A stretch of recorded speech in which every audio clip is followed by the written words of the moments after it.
في يوم من الايام كان في اب قاعد في غرفة الانتظار ومستني مراته اللي بتولد. كان قاعد قلقان ومش على بعضه وخايف لا يحصل لها حاجة. بس فجأة باب العمليات بيتفتح، الممرضة بتطلع من الأوضة باين عليها زعلانة جدا. الاب وقتها فاهم ان في حاجة غلط حصلت، نزل على ركبته قاعد يعيط. بس الممرضة بتقوله بتعيط ليه يا عم؟ ده ابنك ما ماتش لسه، ابنك هبلنا جوه. الاب بيتصدم من اللي هي بتقوله، بيبص كده قدامه بيلاقي ابنه اللي لسه مولود خارج من اوضه العمليات على رجليه. بيروح له بيقف قدامه، الاب بعدها بيبص له كده وهوب بيغمى عليه، ما بيكونش فاهم اي حاجه. بعد شويه بقى الطفل بيروح على البيت، بيكون عنده قوه خارقه، كان فاهم كل حاجه بتحصل حواليه وزهقان من تصرفات ابوه وامه اللي مصدعينه. العيله بتفضل تدور على اسم ليه وبيختاروا له وانج. وانج بقى ما كانش طايقهم في الوقت ده وزهقان من اللي هم بيعملوه، بالرغم من انه كان لسه مولود كان فاهم كل كلامهم. وفي يوم ابوه وامه مش هناك، بيجرب قوته وبيتحكم في كل حاجه حواليه. امه بسرعه بتفتح الباب، فابوه بيرجع يمثل انه عيل صغير تاني. بتمر بعدها السنين ووانج بيكبر وبقى عنده 6 سنين. كان مره رايح علشان يشتري اندومي وياكله علشان ديت الوجبه المفضله بتاعته. كانت المدينه بقى هاديه في الوقت ده ورايقه والدنيا تمام التمام. بس فجاه ضفدع عملاق هجم على المدينه، كسر كل اللي فيها. مجموعه من السحرة اللي بيحموا المدينه بيهجموا عليه، بس الضفدع ده كان جامد، خلص على كل اللي قابله، ما عادش فاضل فيهم غير شويه. والاقوى فيهم هو جوي. كان في الوقت ده بيلف حوالين الضفدع وبيدور على اي فرصه علشان يقتله. بس فجاه بيشوف وانج وهو ماشي في الشارع، كان عمال بيفتح كيس الاندومي بتاعه ولا في دماغه الضفدع ده ولا اي حاجه. جو بعدها ولما بيشوفه بيفادي كل هجمات الوحش بسرعه، بيجري عليه علشان يحميه.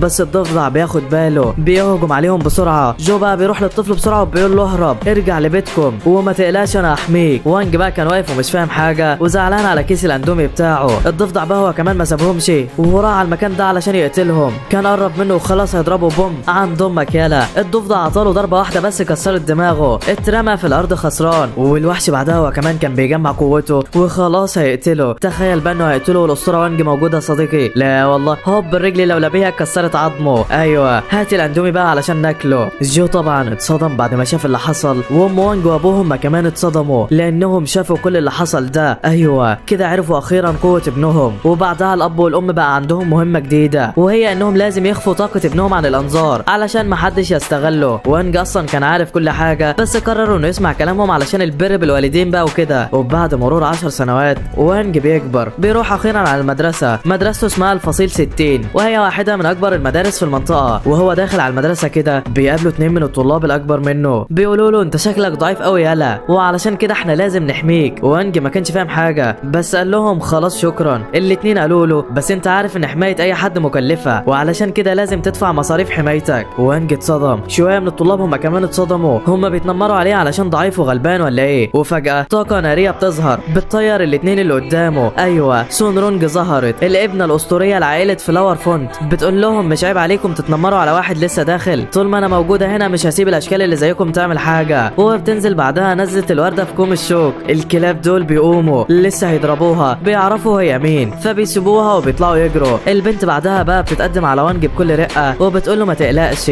مهما حصل هكون جنبك، انا مش هسيب حد يتنمر عليك تاني. بتمد ايديها علشان تسلم عليه، فراح وانج مطلع 10 جنيه وسايبها في ايديها، وبعدها ساب البنت ومشى. البنت بعدها بتتصدم من جبهتها اللي طارت، والكل كان واقف مصدوم ومحدش كان فاهم هو عمل كده ليه. بعدها كل الطلاب بتتجمع قدام الشاشه ديت علشان نظام الاختبار لدخول الفصول. اللي بيشرح لهم الاختبار ده هو جو، واللي بقى مدير المدرسه ديت بعد حادثه الضفدع. بيقول لهم كل واحد فيكم هيجيب درجه، هيروح على الفصل اللي يناسب درجته. كل اللي عليكم تدخلوا جوه وتعدوا الاختبار ده، والمدرس صبحي هيقيمكم جوه. الطلاب كلهم قالوا له تمام، والطالب الاول بيدخل فعلا على المكان. مش عارف العجوز ده طالب ازاي يا صديقي، بس ما علينا يعني. المهم الراجل بيوصل على مكان ميه ومظلم ومش فاهم ايه اللي قدامه. فجاه النور بيقيد، الراجل بيتصدم وبيرجع لورا، بيقع. ايوه اختباركم هيكون على بقايا روح الضفدع العملاق واللي محبوس باختام كبيره تحت المدرسه. كل اللي عليكم تضربوه بطاقتكم، وصبحي هيتولى التقييم عليكم. العجوز بيضرب بالبوكس وهوبا ارجع يلا، جاب 404 وراح على الفصل العادي. الكل بعدها بيدخل بعده وبيجيبوا ارقام عاديه لحد لما البطل شين بيوصل وبيقول له اتفرج عليا. بيضرب ضربه بكل قوته، بيجيب 938 وبكده يقدر يدخل على فصل النخبه. ناس كتيره دخلت بعده والدنيا تمام. اخيرا بيجي دور الاسطوره البطله سون، بتدخل على الحلبه وسط تشجيع كل الطلبه، بتجمع قوتها في ايديها وبوم عطت للضفدع ضربه حركته من مكانه، جابت 2019. وصبحي والطلاب كلهم كانوا مصدومين من قوتها. بتدخل هي كمان على فصل النخبه، وكده ما عادش غير وانج بس اللي ما ضربش بقوته، والطلاب كلهم في الوقت ده كانوا بيستهزئوا بيه علشان شكله ضعيف، بس هو ما بيديش لكلامهم اهميه وبيدخل على الحلبه. في الوقت ده بقى كان الضفدع مختوم تحت المدرسه وبيخطط علشان يهرب، فكل لما طالب بيضربه هو بيخزن الطاقه الروحيه بتاعتهم وبيجمعها علشان يفك الختم اللي عليه. كان خلاص قرب يفك الختم ويهرب ومستني الاخير علشان يمتص طاقته. في الوقت ده وانج بيدخل، الضفدع بيتعرف عليه، ايوه ده نفس الواد اللي ضربني قبل كده، كان مرعوب منه جدا وعاوز يهرب، بس على فين يا حبيبي؟ وانج بيجري عليه وبيجمع قوته في ايده، بوم مكسر المكان بالكامل. الوحش كان واقع مهزوم والعداد حتى ما قدرش يقيس طاقته. الطلاب كلهم كانوا مصدومين ومفكرين ان النظام باظ. صبحي بقى كان راح على الضفدع ده ولقاه بيمثل انه مات، وانج بيعرف انه فصل روحه وهرب ومحدش عارف هو راح فين. صبحي بعدها هو كمان بيحكم ان وانج هيروح على فصل النخبه، والواد بيتصدم. بعدها بقى في الفصل كانت عليهم المدرسه دي وبتعلمهم ازاي يستحضروا الارواح، بتخرج لهم روح سمكه كده وبتقول لهم كل واحد فيكم يقدر يخرج روح على حسب قوته. الكل في الوقت ده بيسمعها ومركزين في الدرس علشان هيطبقوا كمان شويه. الدنيا تمام التمام. بعد ما المدرسه بتخلص الشرح بتقول لهم ها مين عاوز يجرب؟ شين اللهبل بيقوم وبيفضل يعمل زي المدرسه، وفي الاخر بيستدعي العصايه دي. الكل بيضحك عليه وبيستهزأ وبيعملوا هم كمان زيه. سون بقى على عكس الكل كانت استدعت هيكل عظم الكلب، والكل مصدوم منها ومن الطاقه الروحيه بتاعتها. وانج بقى كان قاعد ومش عاوز يجرب وزهقان منهم، عاوز يروح البيت وياكل اندومي باي طريقه. المدرسه بقى بتشوفه وبتجبره يستحضر حاجه. الواد قال لها تمام، بيستخدم اقل قوه عنده وبوم بيستحضر الضفدع العملاق. الطلاب كلهم بيخافوا بيطلعوا يجروا من الفصل بسرعه. المدرسه بقى بتستخدم الهيكل بتاع سون وبتحدفه على الضفدع ده، الاتنين بيندمجوا سوا، الضفدع بيتحول لكلب حقيقي. الكل بعدها بيفرح بالكلب ده وبيحبوه جدا. وانج بقى بيستغل الفرصه وبيخلع من المكان بالكامل وبيخلص اليوم على كده. وتاني يوم بيكون موعد الانتخابات لرئيس الفصل، وعلشان كده كل شويه طلاب بيحاولوا يجمعوا اي حد معاهم علشان يضمنوا انهم هينجحوا في الانتخابات. سون بقى كانت عاوزه تشغل دماغها علشان تخليهم ينتخبوها بالعافيه. في الاول اشترت كل البضاعه الموجوده في البقاله بتاعه المدرسه، وبعدها قالت لهم كل حاجه النهارده ببلاش. شويه من العيال اتعصبوا منها وقالوا لها انت علشان عيلتك غنيه هتخلينا ناخد ببلاش وننتخبك؟ انا مستحيل اعمل كده. البنت قالت لهم براحتكم، اللي عاوز ياخد حاجه ويصوت لي يتفضل، واللي مش عاوز ينتخبني برضو عادي، خد بس اللي انت عاوزه وامشي، انا مش هجبركم على حاجه. العيال وقتها بتفرح ولكن لسه قلقانين برضو. وقتها وانج بيقول لها انا هاخد 5 اندومي واصوت لك 5 مرات. البنت قالت له تمام واخدهم فعلا. الطلاب كلها بعد ما شافوه عملوا زيه وخلصوا اخدوا كل اللي هم عاوزينه، وده اللي سون كانت عاوزاه. فبعد ما بياخدوا هديه منها هي بتنطق جمله كده بتفعل تعويذه الاغواء، واي حد طاقته اقل من طاقتها خلاص بقى معجب ليها وهينتخبها بالعافيه. يا بنت اللعيبه ده ايه الدماغ ديت؟ طبعا البنت كانت فرحانه جدا ومش مصدقه نفسها وبتقول كل ده بسبب وانج، انا لازم اشكره. بتلاقي بعدها الحارس بتاعها ده بيقول لها وساب لك الحبايه ديت كهديه على حسن نيته، وساب المكان ومشى. بس ايه الحبايه ديت وهو ليه سابها؟ دي عباره عن حاجه كده امه عملتها له، بتستخدمها علشان تقلل من قوته وما تظهرش قدام الناس. ليها طعم حلو طبعا بس بتقلل الطاقه الروحيه لاي شخص لاقصى درجه. وانج طبعا كان عاطيها لسون علشان يشكرها حق ما اخد الاندومي بتاعها وما يكونش اخد منها حاجه ببلاش، وما كانش في دماغه اي حاجه. المهم دخلوا على الفصل والكل كان على راسه علامه الاغواء لسون الا وانج ما كانش على راسه اي حاجه. البنت بقى كانت مستغربه علشان ما فيش حاجه على راسه وبتقول هو ازاي عمل كده. في الوقت ده بقى المعلم بيدخل بيبدا يشرح لهم مهاره الاغواء. ايوه هي ديت نفس المهاره اللي سون عملتها واتحكمت في الطلاب. المدرس بقى قال لهم منذ قديم الزمان كان في حاكم كبير جدا كان ليه ملك كبير جدا وعاوز يعين حد عليه، بس الراجل ده كان دايما عنده عقده الخيانه وحاسس انه لو عين اي حد هيخونه، فعلشان كده بيتوصل لحل وبيقدر يبتكر تعويذه الاغواء ديت. فبعد ما بيجمع المستشارين بتوعه بيدوا لهم هديه، بعدها بيطبق التعويذه عليهم. التعويذه بتنجح ومحدش بيخونه بعدها، بس علشان التعويذه ديت تنجح بالكامل لازم يكون الشخص التاني ما ادالكش هديه هو كمان او طاقه روحه اعلى منك، والا التعويذه هتترفض. وانج بقى بيسمع الكلام ده وبيفرح جدا علشان ادى هديه لسون. البنت بقى كانت مستغربه نظراته دي بس حاسه انه معجب بيها. وانج بقى لما شافها قلق وخاف لا تكون ما اخدتش الحبايه، قعد يشاور لها والبنت طلعتها بيقول لها بالاشاره كده الحمد لله انك اخدت. البنت ما فهمتش حاجه وفكرته بيقول لها كليها، هوب اكلتها. الحبايه مفعولها بيشتغل، طاقتها الروحيه بتقل وفجاه كل التاثيرات اللي على الطلاب بتختفي، وده لان طاقه سون قلت جدا. صبحي بقى كان واخد باله من اللي وانج عمله وفرحان جدا بيه. بعدها المدرس بينده لسون وبيقول لها انت اشطر واحده هنا، تعالي يلا وقولي التعويذه. لسه البنت رايحه علشان تقولها وفجاه بتدوس على علبه كنز وكانت خلاص هتقع، ووانج بسرعه بيلحقها وبيقول لها خدي بالك. المعلم بعدها بيقول له طالما هي مش قادره تقف فقول انت بدلها يا عم. الواد بيقول التعويذه فعلا، طاقته بتجتاح المكان المكان بالكامل. بعدها المدرس بيعجب بيه اكتر وبيختار رئيس الفصل بنفسه وبيرشح شين بدلها. اليوم بيخلص والكل فرحان، بس سون مش فاهمه هو ايه اللي حصل. بعدها صبحي بقى بيرن على جو وبيقول له زي ما انت متوقع بالظبط، وانج ده شكله جامد وهو اللي الغى التعويذه بتاعت سون ونجح في اتقانها من مره واحده. جو بيقول له ما لازم، ده هو المعلم بتاعي. وبعدها بتنتهي المكالمه. المهم بقى لحد هنا بيخلص الجزء بتاعنا.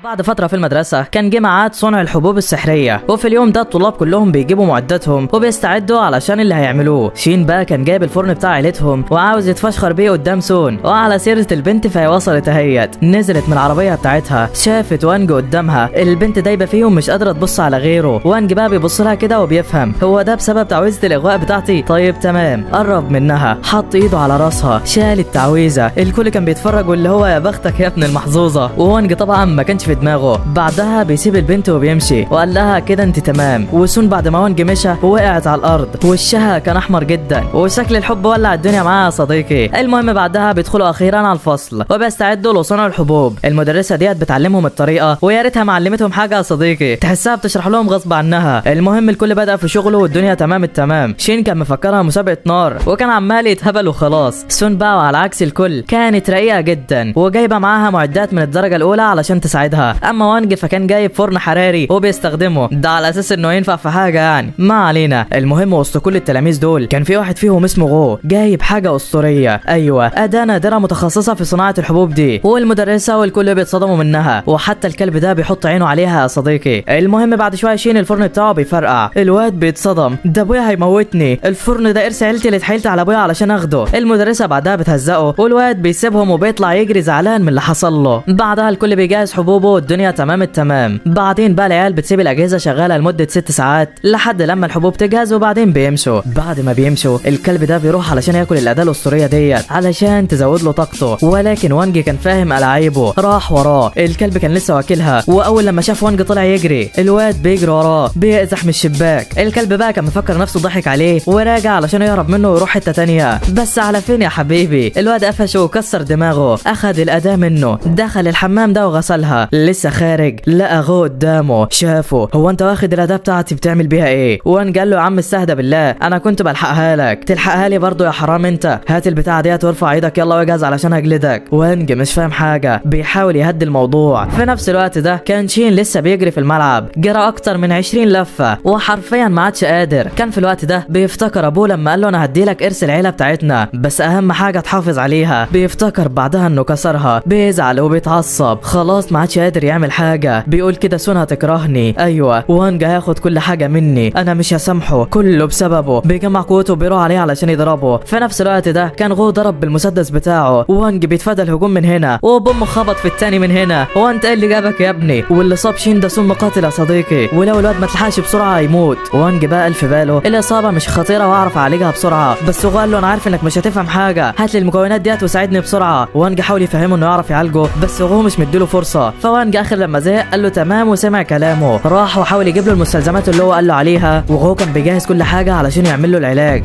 المدرسه بايه كمان كانت هتوصل هنا خلال ساعتين، واستحاله يلحقوا يصنعوا العلاج في خلال ساعتين بس. الكلب ده بقى بيستغل انشغالهم وبيروح علشان ياكل البتاع تاني. غو بيشوفه وبيضربه، والكلب بعدها بيطلع طاقه عاليه بتضرب البتاعه دي، ونتيجه لكده لون الاداه بيتغير. ايوه كده هي دخلت في المرحله الثانيه، وده بسبب الضربه اللي الكلب عملها. ساعتها بقى غو بتجيله فكره، وهنج بيساعدوا عليها، بيمسكوا الكلب وبيفضلوا يضربوه وبيخلوه يسخن الاداه علشان العلاج يخلص بسرعه. بعد ما العلاج بيجهز بيجربوه على الكلب الاول وبيشوفوا انه تمام. بعدها المدرسه كانت قربت توصل، وغو طلع يلاقيها على ما وانج يعمل اي حاجه. دخلت فعلا، راحت على اداه غو. الواد كان عارف ان الحبايه بتاعته زمانها باظت، هو كده خلاص خسران وش، كان زعلان ومش عاوزها تفتحها. بس فجاه لقت حبايه ذهبيه جوه، الجوده بتاعتها كانت عاليه، والواد نجح في الماده بامتياز. بعدها غو فهم كل حاجه، قال يبقى ده معناه ان وانج شال حبايته واداها لي علشان انجح، انت هتكون صديق العمر يا وانج. بعدها المدرسه راحت على وانج ولقت الحبايه بتاعته محروقه وما نجحتوش في الاختبار. اما شين فكان قاعد في الفرن بتاع عيلته مخبيينه هناك. وبيتضح بقى ان وانج بعد ما اخذ الاداه بتاعت غو ما طلعش منها الحبايه ولا حاجه، بالعكس هو ساب كل حاجه، ودي اللي صنعها غو بذات نفسه. وطبعا الفرن الحراري مش هيعمل حاجه، فعلشان كده حبايته كانت بايظه. المهم بعد انتهاء اليوم ده العيال بيصلحوا الفرن بتاع شين، والواد بيعرف بيفرح جدا، والثلاثه دول بيكونوا اعز صحاب. ومن هنا هتبدا وتبدا المغامرات بتاعهم يا صديقي. فجهز لي بقى علشان اللي جاي دمار. ثاني يوم بقى بيكون وانج قاعد في الفصل وسون بتشوفه، بيكون باين عليها انها بقت بتحبه جدا، بتقرب منه وبتطلب منه يوعدها، وانج ما كانش فاهم حاجه، مش عارف يرد عليها علشان اول مره يتحط في موقف زي ده، بس بسبب طريقه سون وانجذابها ليه فالواد مش عارف يعمل اي حاجه. في نفس الاثناء دي كان في 2 من القتله المأجورين قاعدين فوق سطح وبيجهزوا علشان يقتلوا سون، بيتصلوا على المديره بتاعتهم وبيقولوا لها الهدف قدامنا نعمل ايه. المديره بتقول لهم اقتلوها بسرعه. الاتنين بيسمعوا كلامها، بيكونوا خلاص هيضربوها، بس وانج بيلاحظهم. بعدها الاتنين بيخافوا والخطه بتاعتهم بتفشل. في نفس الوقت ده المدرس الصبح بينده على وانج علشان المدير عاوزه، ووانج بيستغل الفرصه بسرعه علشان يهرب من سون وبيقول له ايوه. المدرس بعدها بياخده على غرفه المدير، وسون بتكون برضه لسه ماشيه وراهم، وبيطلع انها فكرت وانج وافق بطلب معادتها ليه لما قال ايوه، وما اخدتش بالها انه كان بيرد على المدرس مش اكتر. المهم ما علينا يعني. الطلاب كلهم بقى في الوقت ده بيعرفوا ان وانج هيواعد سون المشهوره، بيكتبوا بوستات على النت والبلد كلها بتعرف بده، وحتى القاتله المأجوره بتعرف هي كمان، وبتقرر تستغل الفرصه علشان تقتلها. في نفس الوقت ده بقى كان وانج وصل على المدير، قعد معاه جوه. المدير بيتعرف عليه، بيقول له انت الولد اللي هزم الضفدع من 10 سنين صح؟ وانج ما بيردش عليه. المدير كمل كلامه وقال له الناس كلها فكرتني انا اللي مسكته ومحدش عارف الحقيقه، من فضلك خليني التلميذ عندك. وانج بقى بيكون سامع الكلام ومتضايق ومش عاوز يرد عليه، بيفضل مستني جو لغايه لما يخلص كلامه، وبعدها وانج بيفعل تعويذه النسيان بتخلي المدرس ينسى هو كان عاوزه ليه، وبعدها وانج بيسيبه ويمشي. وبعد ما بيرجع على البيت بيفضل يحلم باحلام وحشه، وان سون عاوزه تطلعه معاها موعد بالعافيه، وهو طبعا مش قادر يرفض، بس بيفوق من النوم وبيحمد ربنا انه طلع حلم. بيقوم بقى بعدها وبيغسل سنانه، بيفتح الشباك كده وهوب بيلاقي كل الحراس وسون مستنينه قدام البيت بتاعه. بيقفل الشباك تاني وبينزل تحت علشان يفطر، ولكن بيلاقي سون جابت هديه غاليه لمامته وخلتها تلبسه وتخرجه بالعافيه. وانج بقى في الوقت ده كان نفسه حد يخلصه من الموقف ده، بس ما حدش بيلحقه، وبيفضل مع سون في العربيه. وبعد ما بيخرجوا بيكون القتله واقفين وشايفينهم وهم طالعين، وبيعملوا خطه علشان يقتلوها بسرعه. في الوقت ده بقى كانت سون قاعده مع وانج وباين عليها بتحبه جدا، هو بقى كان قاعد محروق منها ومستني اليوم يخلص باي طريقه. بعدها البنت بتوصله على جزيره بتاعت عيلتها، بتكون ما فيهاش ناس خالص، مفضيينها بس ليهم. بعدها سون بتنزل من العربيه وبتلاقي الحراس حواليها من كل اتجاه، بتقول لهم خليكم بعيد عني النهارده وما تقلقوش من حاجه، وانج هيفضل معايا وهيحميني. في نفس الوقت ده كان القتله قتلوا مجموعه كبيره من الحراس وقربوا من سون علشان يقتلوها. سون بقى هي كمان كانت اخذت وانج على تمثال كده وقاعدين جنبه علشان هو من المعالم الاثريه هنا، بس القتله كانوا وراهم، وواحد فيهم بيزح كده وبيضرب على سون بالمسدس وخلاص هيقتلها. ووانج بياخد باله، الحارس ده كمان بياخد باله، بيشوف مسار الطلقه بسرعه وهوب مسكها ببقه، بيحدفها بعدها على القتله بسرعه جدا ومحدش بيلحق يشوف حاجه من سرعته. سون بقى ما خدتش بالها من الطلقه ولا من اي حاجه، وبتكون مفكره ان وانج كان بيبتسم ليها، اما الحارس ده فكان شايف كل اللي حصل ولسه هيتكلم. فوانج استخدم تعويذه النسيان عليه علشان ما يفتكرش اي حاجه، والقتله هما كمان كانت التعويذه اثرت عليهم وفكروا ان الواد ده طار بسبب ارتداد المسدس، وما كانوش عارفين ان وانج هو اللي عمل فيهم كده. بعدها سون فضلت تلفف وانج في المكان، والقتله بيطاردوهم برضه، كل لما يحاولوا يقتلوها وانج يلحقها وبعدها ينسيهم كل اللي شافوه. بيفضلوا على الحاله ديت لحد اخر اليوم، وفي وقتها سون بتشوف السايه كده وبتقول لوانج انها عاوزه تركبها. الواد ما بيصدق انه يخلص من المجرمين وبيركب معاها علشان يرتاح شويه، بس المجرمين هما كمان بيركبوا وراهم وبيكونوا مصممين انهم يقتلوها. في الوقت ده جو بيشوفهم وبيعرف ان سون في خطر. البنت هي كمان كانت قاعده بتتفرج مع وانج على الالعاب الناريه وباين عليها مندمجه جدا. وانج بقى بيشتت انتباهها اللحظه كده، والمجرمين بيستغلوا الفرصه بيحاصروهم هما الاثنين بالمسدس. سون بقى بتروح تقعد جنب وانج كده وبتحاول تستجوب المجرمين علشان تعرف اللي بعتهم. بتعرف بعدها ان فصيل الظل هو اللي مستقصدها، والبنت بعدها بتخاف جدا على حبيبها، بتقوم وبتقف قصادهم وهي بتعيط، بتقول لهم اقتلوني انا بس اهم حاجه ما تجوش جنبه، هو ملوش اي ذنب في الحوار ده. القتله بيضحكوا عليها ولسه يضربوها، وفجاه وانج عينه بتقلب احمر، بيتعصب جامد، بيضرب واحد من المجرمين وبيطير التاني. سون كانت شايفه المشهد ده ومش مصدقه عينيها. المجرم بقى اللي كان طاير في السماء لقى نار جايه عليه بسرعه جدا وهوبا مسحته من الدنيا. جو بقى بعد ما شاف المشهد ده اتاكد من طاقه وانج تاني وعرف ان ده معلمه ونفس الولد اللي خلص على الضفدع من زمان. سون بقى بعد ما شافت قوه وانج اعجبت بيه جدا. الواد بقى مرضاش يمسح لها ذكرياتها المره دي وطلب منها يكون كل اللي حصل سر ما بينهم. سون طبعا بتفرح جدا وكانت في قمه السعاده.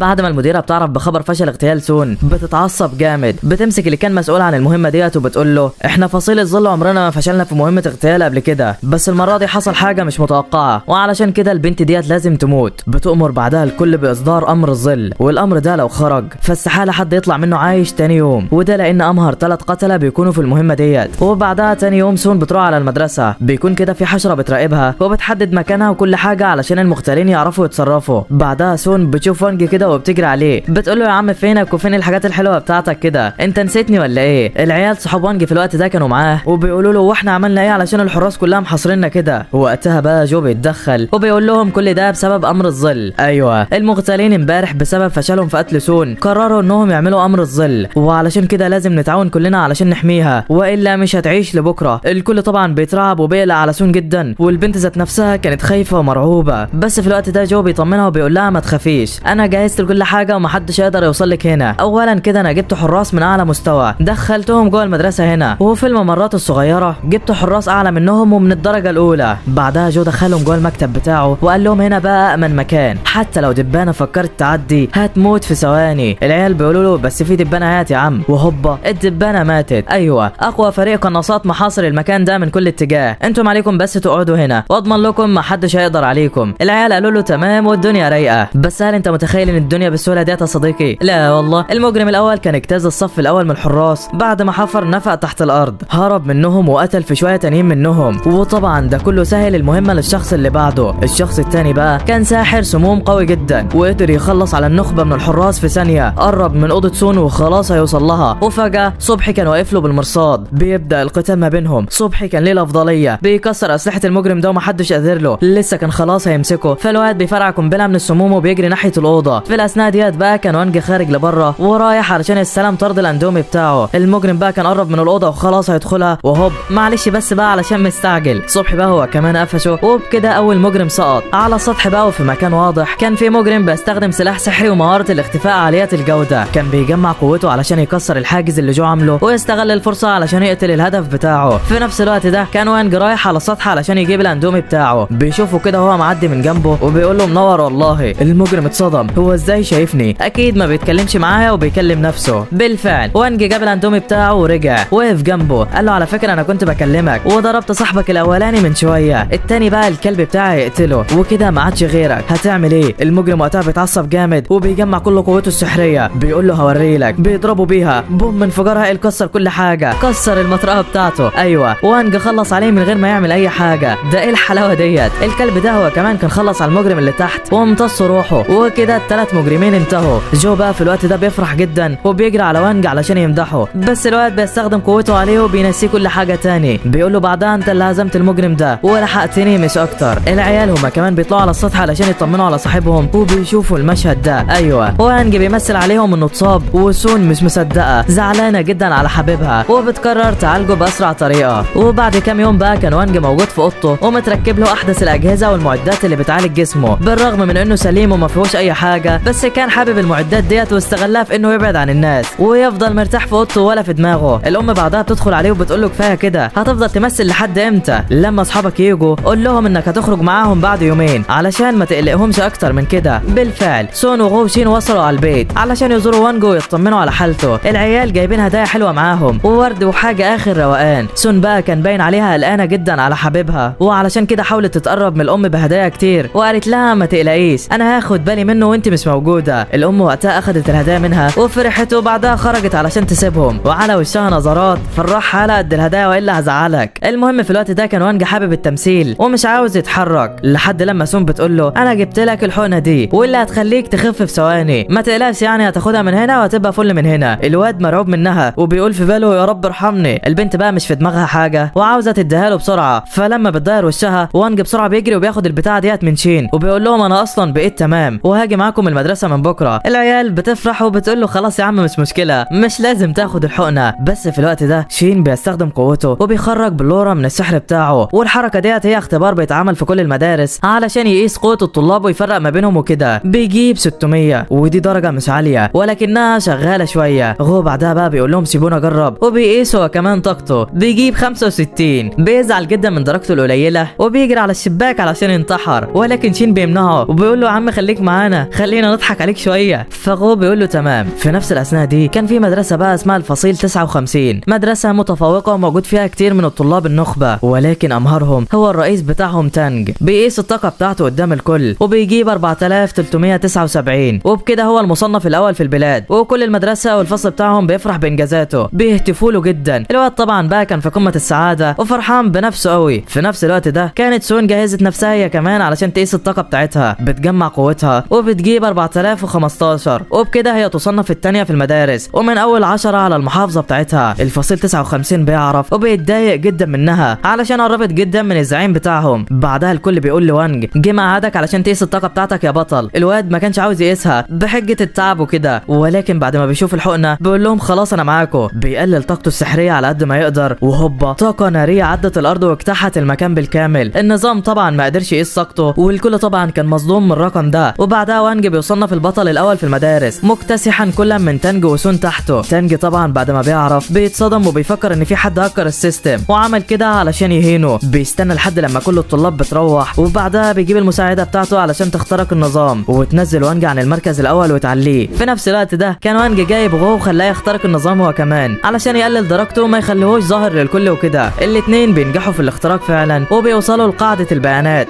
بس غو بيقع في غلط والسيستم بيمسكه. الفريق التاني بيتمسك برضه، الانذار بيشتغل والاتنين بيلحقوا نفسهم بالعافيه وما بيغيروش اي حاجه. كنت صبرت احسن يا عم وهتتغير لوحدها، بس ما علينا يعني. المهم بقى الفصيل 59 في الوقت ده بيحطوا وانج وسون قدام عينيهم وبيقرروا يبهدلوهم في اختبار الاوائل اللي هيقام قريب، وشكلها تولع يا صديقي. وبعد مرور فتره من الزمن بيحين اخيرا موعد اختبارات المدارس، والحدث ده بيكون كبير جدا وبيضم كل طلاب البلاد النخبه. في نفس الوقت ده بقى كانت المدرسه دي بتتناقش مع المدرس صبحي على البطوله، بتقول له احنا عندنا طالبين المره دي في اول 10 من الاوائل على الجمهوريه. الموضوع عادي بالنسبه لسون وموهبتها، بس وانج ازاي جاب المركز الاول؟ اكيد في حاجه غلط في الموضوع. صبحي قال لها هو اي نعم مش باين عليه شاطر، بس في الحقيقه ده وراه حكايات، وجو بس هو اللي عارف كل حاجه. المهم بتمر الايام وموعد البطوله بيقترب، يوم عن التاني والصحافه والاعلان بيتناقشوا، وطبعا راحوا يتكلموا مع مدرسه الفصيل 59 وتحديدا مع طالبهم المبدع يانج. بيسالوا الواد ده عن نوايا المدرسه بتاعته في البطوله وايه اللي هم هيعرضوه. الواد بعدها بيستعرض مهاراته الروحيه والسيوف اللي بيقدر يتحكم فيها. الدنيا رايقه، بس المذيعه بتستهزأ بيه علشان ما حصلش على المركز الاول. الواد لما بيسمعها بيتضايق وبيتشتت انتباهه، ونتيجه لكده بيتخبط في دماغه بالسيف بتاعه. بيمثل بعدها انه تمام وما فيهوش اي حاجه. بيقرب على المذيعه كده وبيقول لها الفصيل 59 طول عمره بيطلع الاول في البطوله دي، وطبعا هو اللي هيطلع الاول برضه السنه دي. المذيعه بعدها بتقول له بس انت مش خايف لان اسمه وانج ده يبهدلك ولا يعمل لك اي حاجه كده ولا كده؟ يانج بتكبر عليها كده وبيتعصب. بعدها بيداير وشه وبيقول لها في البطوله هنشوف. وبعدين بيرجع على المسرح، وكان واضح على ملامحه انه مش ناوي على خير يا صديقي. في نفس الوقت ده بقى في مدرسه الفصيل 60 كان الثلاث مدرسين دول مجتمعين وبيتناقشوا بيختاروا الخمس تلاميذ اللي هيشاركوا في البطوله. صبحي وجو كانوا اخدوا قرارهم وقرروا ان وانج وصحابه الثلاثه هم اللي هيشاركوا، بس المدرسه كان عندها اعتراض، وده لان وانج ضعيف جدا وجايب درجته بالحظ، وبتسالهم ازاي سمحوا له يشارك. جو بعدها بيمثل عليها كده وبيطلب منها توافق، والمدرسه فعلا بتضعف قدامه وبتوافق، والدنيا عظمه على الاخر. ولكن كان فاضل واحد بس من الخمسه، والمدرسه والكل محتارين مين اللي هيبقى الخامس بتاعهم. بيشوفوا الكلب كده وهو واقف قدامهم وبيقولوا هو ده. اي نعم هو كلب، ولكن الاختبارات ديت بتتحدد بالقوه الروحيه والذكاء وملهاش علاقه بنوعيه الكائن. بالفعل الكلب عمل الاختبار وجاب 5000. ده ايه الحلاوه ديت يا عم الكلب؟ انت بقى في المركز الثاني، وحتى يانج بقى اقل منه. في الوقت ده بقى العيال صحاب يانج بيستهزئوا بيه اكتر، والواد خلاص جاب اخره وعزم على الانتقام من مدرسه الفصيل 60. راح على المديره بتاعته وقال لها على كل الحكايه. قال لها انا عارف ان الشخص اللي هجيبه ده ممكن يعمل مشاكل، بس انا مش هخسر قدام المدرسه الوضيعه ديت. الفصيل 60 لازم يخسر في البطوله. المديره في الوقت ده كانت عارفه خطوره الشخص اللي هيجيبه، ولكن بسبب بعض المشاكل مع المدرسه المنافسه قالت له مش مشكله، بس اهم حاجه ما تعملش مشاكل وتخسر الكلاب دول. فالواد قال لها تمام ما تقلقيش. بعدها المساعده بتاعت يانج بتروح على السجن وبتحرر الشخص ده، وواضح عليه مجرم جدا وبيضرب في اي حد بيقابله، وشكله مش ناوي على خير يا صديقي. الواد ده بقى هو كمان بعد ما بيعرف بالمشاكل بيتحمس جامد وشكله هيكسر الدنيا. في نفس الاثناء ديت صبحي بيعرف التلاميذ الخمسه اللي وقع عليهم الاختيار باللي المفروض هيحصل، وقال لهم لازم يبقى معاكم سيف روحي والا مش هينفع تدخلوا. الكل قالوا له تمام وجابوا سيوفهم معاهم واستعدوا لموعد بدء البطوله. في الوقت ده بقى وانج ما كانش عاوز يشارك في البطوله اساسا، ولكن بعد ما شاف كل صحابه وحماسهم ناحيتها قرروا انه يروح معاهم على امل انه تاني يوم يمثل انه تعبان ولا حاجه ويسيبوه ما ياخدوهوش. بينزل على البيت من تحت علشان يسال ابوه وامه على السيف بتاعه وعلى المكان اللي هم مخبيينه فيه. في الوقت ده بقى كان الاب والام بيتفرجوا على التلفزيون واخر الاخبار الحصريه، وبيتضح ان بعد فشل امر الظل في قتل سون، فالحكومه والفرقه السحريه اتدخلت واتحدوا مع بعض علشان يمسكوا كل رؤساء الظل ويحبسوهم. وكان بقى المترأس الحالي لكل ده هو جو، واللي بيحقق عن فصيل الظل من فتره، واكتشف حاجات كتير عنهم ساعدته يوصل على المكان ده. المديره بتاعت فصيل الظل في الوقت ده كانت بتراقب كل حاجه ومتعصبه جدا، بتتوعد بعدها لسون وجو بالنهايه القريبه، وشكلها مش ناويه على خير يا كمان يا صديقي. في الوقت ده بقى كان وانج واقف وشايف كل اللي بيحصل واطمن على الاخر. ابوه وامه كمان بقى بيعرفوا مكان السيف بتاعه، والواد بينزل علشان يجيبه، بيدور عليه وسط حاجات قديمه كده، وبيفتح الكرتونه اللي فيها سيف. اخيرا السيف بينور قدامه، شكل السيف ده على هيئه بشري واللي بيصنف اقوى انواع السيوف، ولكن وانج طبعا مش مديله اي اهميه. المهم تاني يوم وانج بيروح على المدرسه والكل بيستهزأ بالسيف بتاعه. ايه يا عم حته العصايه ديت، انت هتقدر تعمل بيها حاجه ولا ايه؟ الكل طبعا كان مغفل ومش عارفين طاقتها، ولكن الكلب كان واخد باله وعرف انه لو لوح بيده بس ممكن يشق الارض النصين. المهم ما علينا يعني. وانج بقى في الوقت ده حاول يمثل عليهم انه تعبان ومش هيقدر يروح على المسابقه، ولكن التمثيل ما جابش معاهم اي نتيجه واخدوه معاهم بالعافيه. ركبوا على الباص ده وجو كان واقف تحته وبيودعهم، بس اللي ما كانش واخد باله منها ان في حد وراهم بيراقبهم. ايوه رئيسة فصيل الظل بنفسها كانت موجوده في العربيه دي وعامله خطه علشان توقع جو تقتله، وطبعا بسبب ان جو مش موجود هي هتستغل الفرصه وتقتل سون في نفس اليوم، وبكده هتضرب عصفورين بحجر واحده. في الاول الرئيسه ديت عملت دميه منها، حطت فيها قنبله مؤقته. القنبله ديت مش هتفرقع غير بعد ما جو يوصل، وخلت الجواسيس اللي تبعها يستدعوا جو فعلا، وقررت تستنى الفرصه علشان تقتل سون هي. الباص بعدها بيطلع والعربيه تطلع وراه، وانج بقى في الوقت ده كان قاعد وحاسس بحاجه مش طبيعيه في السيف بتاعه. السيف بتاعه هو كمان كان كل شويه يظهر، بس وانج بيرجعه بيقول له يا عم اسكت هتفضحنا. السيف بيفضل يطلع، فوانج اخر لما بيزهق منه بيديله واحد اندومه وبيقول له كله، فالسيف طبعا بيوافق وبيرجع مكانه. بيوصلوا اخيرا لمكان البطوله وبتستقبلهم المديره دي. ايوه الفصيل 59 كانوا واقفين ومستعدين ونيتهم باينه على وشهم. المدرسه بتاعتنا بقى كان باين عليها العداوه مع المديره دي، وشكلي في حاجه حصلت ما بينهم قبل كده يا صديقي. المديره بعدها بتشوف وانج كده وهو واقف وبتحدفه بقوتها علشان تقيس طاقته وتعرف اذا كان يستحق المنصب الاول ولا لا. وانج اول لما هي ضربته مثل عليهم انه تعبان، وطبعا هو كان بيعمل كل ده علشان يخلوه يروح او يستغل الفرصه علشان يهرب منهم او اي حاجه. المديره بقى كانت واقفه ومش فاهمه ايه اللي بيعمله ده، وبتقول على فكره الواد ده شاطر في التمثيل قوي. المدرسه بتاعتنا قالت لها انت عملتي فيه ايه؟ هو ليه بيتلوى من الوجع كده؟ المديره قالت لها والله ما عملت حاجه، ده انا كنت بقيس طاقته مش اكتر. في نفس الاثناء دي كانت المغتاله هي كمان واقفه وراهم بالعربيه ناويه تقتلهم كلهم وتخلص على سون بالذات. وانج بقى كان مكمل تمثيله ومش عارف ايه اللي بيحصل، ولكن اللفافه اللي على رقبته قربت تفك.